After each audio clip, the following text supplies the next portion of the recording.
I've investigated the issue of Jesus a lot for many reasons, but I've asked my soul repeatedly. I've tried every method I can to track Jesus, and I cannot find, nor can I get confirmation from my soul that Jesus was a man. I've got some excellent books in my library that look into this quite deeply. One of them is called The World's 16 Crucified Saviors by Kersey Graves, who shows there are 396 direct parallels between the story of Krishna and the story of Jesus. In other words, it's almost a carbon copy of the Krishna story, and Hinduism is far older than Christianity, at least a minimum of 1,500, if not 3,500 to 5 or even 7,000 years older. Another excellent book, I don't remember the author's name, but it's called Christianity Before Christ.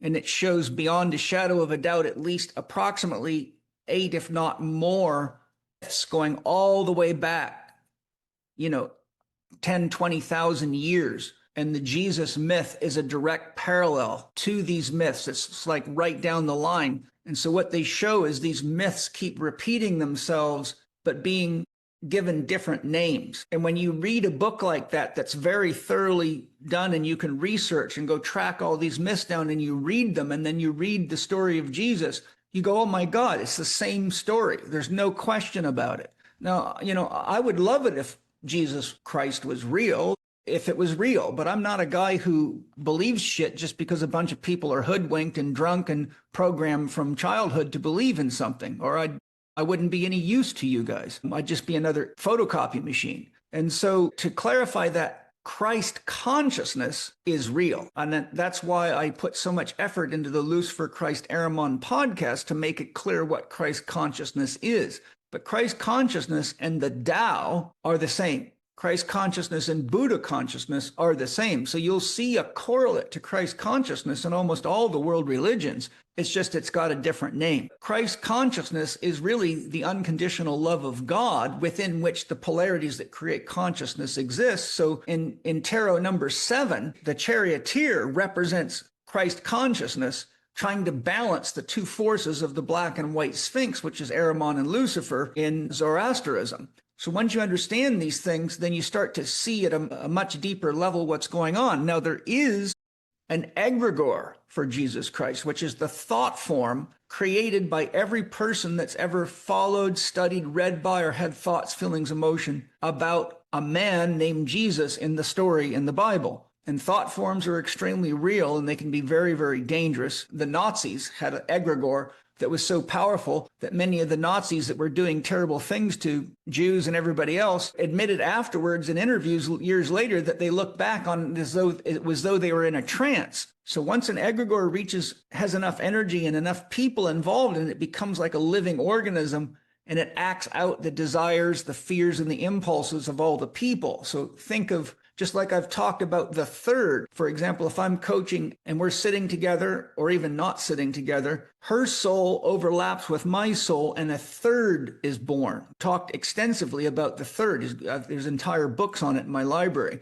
And that being that's called the third is what happens when we combine together for a common goal. And this is why in the Bible, Jesus says, whenever 2 or more get together in my name, I will be there. What he's saying is whenever 2 or more people get together in his name, in the name of love, he will be there. That's the third. That is the wisdom. That is the gift that goes beyond the intelligence of either of you. And that's what Jung said a skilled Jungian analyst should be using to guide the therapy, not themselves, not letting the other person tell the therapist what to do, but to access the third, because the third is far more powerful than either individual. So the egregore of Jesus Christ is real, but so is the egregore of the San Diego Chargers, and so is the egregore of the Chicago Bulls, and so is the egregore of Google, and so is the egregore of every organization and every religion. Every religion has one. I've researched this extensively, and I can actually see them. If I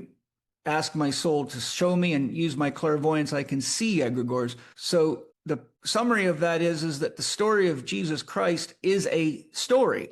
It's a myth. Based on my research, it's a It's a very, very financially successful myth. In fact, I saw an interview with a cardinal or one of the higher ups at the Vatican, and the interviewer said to him, you know, it's very hard to believe in the story of Jesus Christ, and he gave some justification for it.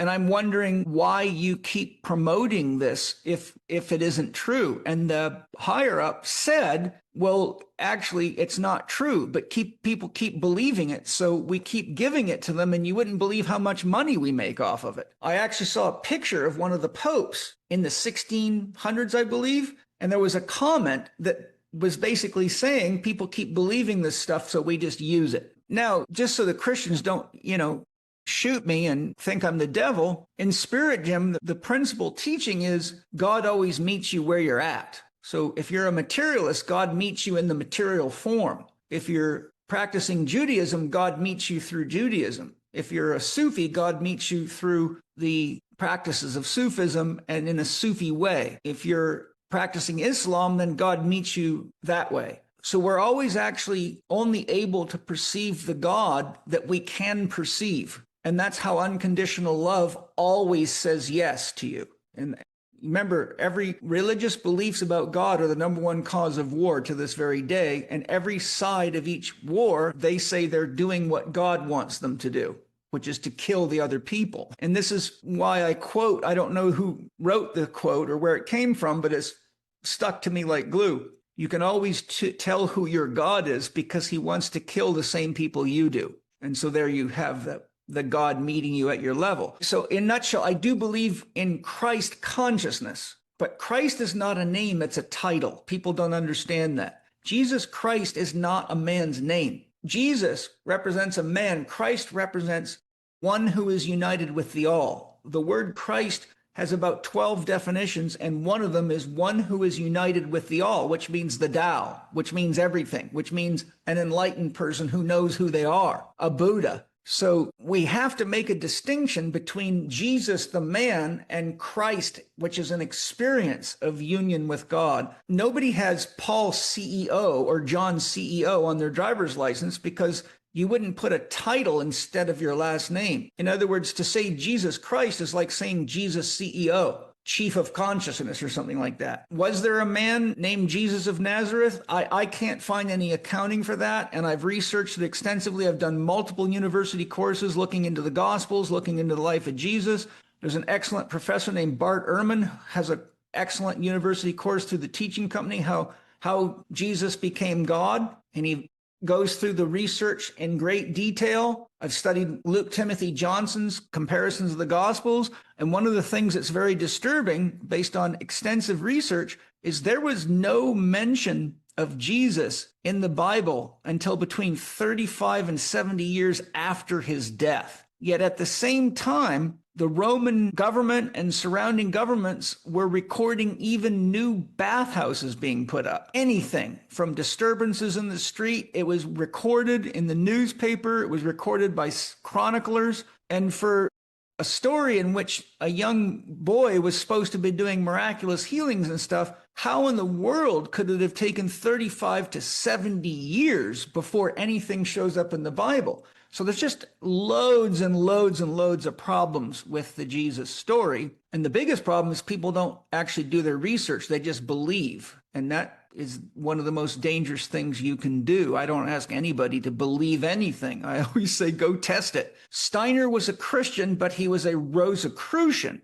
A Rosicrucian is like a group of Gnostics. That would be the closest you could get for a word. They were highly evolved people, kind of like the Templars, or I'm trying to think of the other group, that's the Freemasons, but they were very spiritually oriented, and their relationship was with the etheric Christ, which is unconditional love, for lack of a better term, without a long explanation of what the ether is. But Rudolf Steiner, as I quoted in my Lucifer Christ Ahriman podcast, Rudolf Steiner had a lot of things to say about the dangers of Christianity and how it had been taken over by Ahriman and Lucifer, and then it was not the teachings of Christ, and how the devil really had taken Christianity over from the inside. And that, I believe, is very true. There's an old saying, the devil's favorite place to hide is in the church. And there's nothing more true than that. Look at all the destruction and death. When you have a pope going on television telling everyone they need to get COVID vaccine because God wants them to, you're not talking to God at all. That's just pure horseshit. So nobody knows what the original teachings of Jesus were. And there's another problem. You get a lot of people that are channeling and saying Jesus just this, Jesus that. But if you read the excellent book, Streams of Wisdom by Dustin DePerna, which is a comprehensive investigation as to how consciousness grows and evolves, he says something very profound and true. He says, no Christian having an enlightenment experience ever sees the Buddha. What is he saying? I don't care how many grams of mushrooms you're on, or if you're having a spontaneous Kundalini rising, you will not meet a being that's outside your programming. And if you do, you won't have a name for it. It'll be hard for you to recognize. So when people are channeling Jesus, it's because they've already got Jesus indoctrination or cultural indoctrination that they're not conscious of. So you don't meet the Buddha when you're a Christian. You meet your Jesus, which is hard to distinguish from programming, which produces an egregore. And though you may be meeting a Jesus and even see it clairvoyantly, until you check for sure that what you're seeing is actually an egregore versus the spirit of a man, you won't know. And in fact, it would appear to you. And one of the ways you can tell, by the way, when people say they saw Jesus, the first question I ask them is, what color was his skin?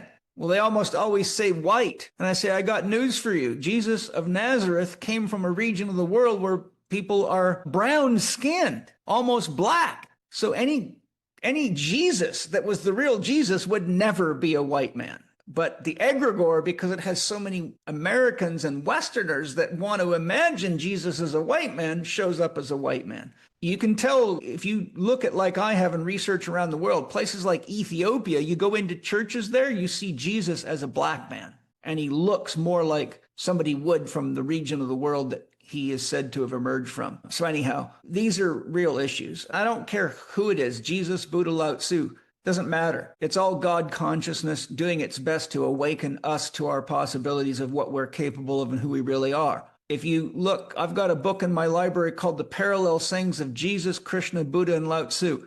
It's about 300 pages. You look up any issue and then say, what did Buddha say? What did Christ say? What did Krishna say? What did Lao Tzu say? They almost said exactly the same things. It's crazy when you see it. So you can see it's the same consciousness manifesting in different forms that are attractive to different people at different cultures and different times.